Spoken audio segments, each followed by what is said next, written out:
no, fucking wrong video.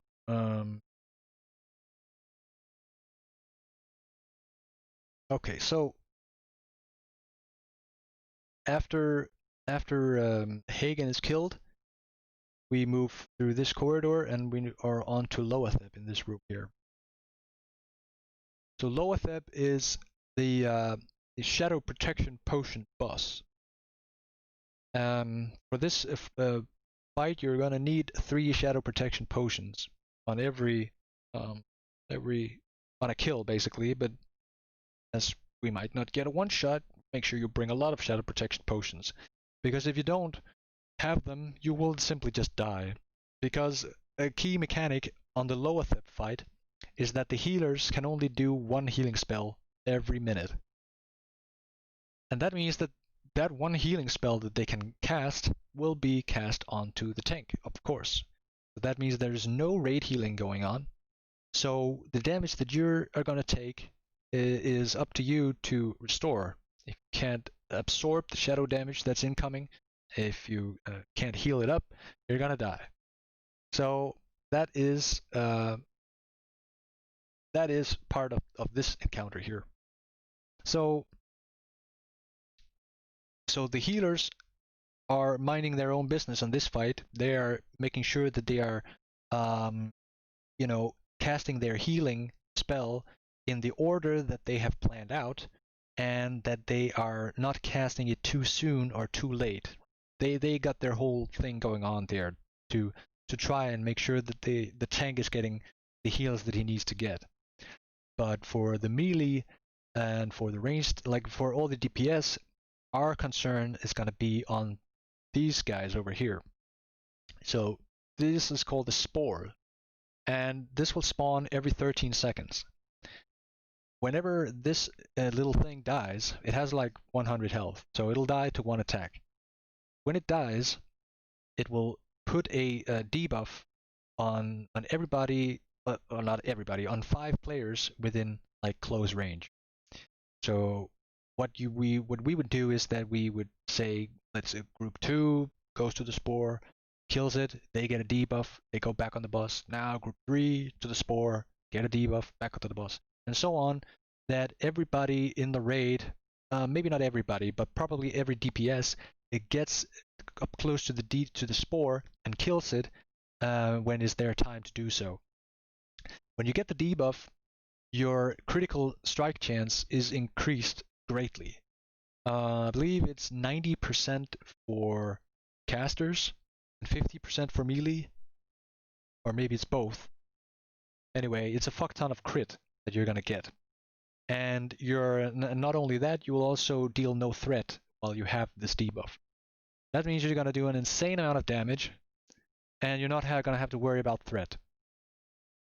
That's also good for the mages, right? Because whatever ignite that you end up, throwing when you got the Spore, right? You got pretty much like you got a 100% chance to crit. So you load up those pyroblasts, and then you go to town with a huge ignite, and you can't over aggro. So that's a pretty unique fight in that you basically go all out. So that is the part of the fight that has to do with killing the boss. Now we're going to talk about how to survive the encounter. So there's timers on the Inevitable Doom. The Inevitable Doom is a debuff that gets put onto you, and there's no way to avoid it. It will deal, what is it, like 2,500? I might fuck this up, but I think like 2,500 shadow damage. And the only way to like survive this, you're gonna take more than one of these debuffs during the encounter, right? So you have a Shadow Protection Potion before you start. That takes care of the first Inevitable Doom. And then when the next one comes, well, you're gonna take damage from that one. But then the Shadow Protection cooldown is ready again, so then you pop another one. From the next Inevitable Doom, well, now your potions are on cooldown, but you can bandage. Note to self, if you're one of the healers who go, I haven't trained up my first aid because I'm a healer, I don't need bandages, I can just heal myself, well, you're gonna need to train up that first aid until tomorrow, otherwise you're not gonna be worth anything on Loatheb.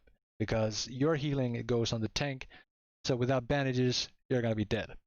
So make sure you actually have first aid. I can't believe that this is something I have to say, but I had to say this on K1, so I'll say it here on Chronos 3 also.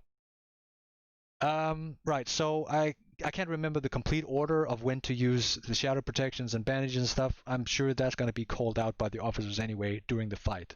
But basically, the rule of thumb is bring your shadow protection potions, bring your bandages, and that's basically it.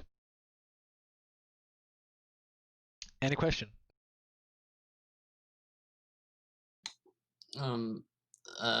Troll's blood potions. Do you think that they're useful in this fight or no? Like anything helps, right? Sometimes you might survive a shadow. Like if you have a troll's blood potion, you might survive inevitable doom with like 100 health left. But hey, that's all you need to continue to deal damage. So maybe you'll survive one more tick. It depends on how much stamina you had to begin with, right?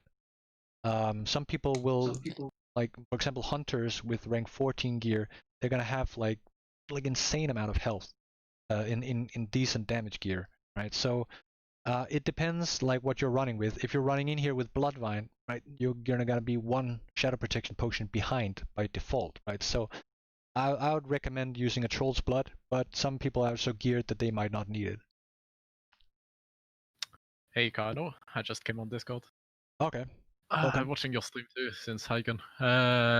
Usually, yeah, ranged DPS and healers should have elixir or poison cleanse.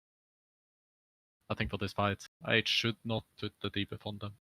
No, the poison only happens on melee range, I believe. Okay, yeah, if it's only melee, then no bother. Yeah, but it's good to have the poison, the elixir poison resistance anyway, because they're good in Naxxramas and the spider trash, if nothing else. You're really gonna need them on the spider trash. Okay, any other questions on Loatheb?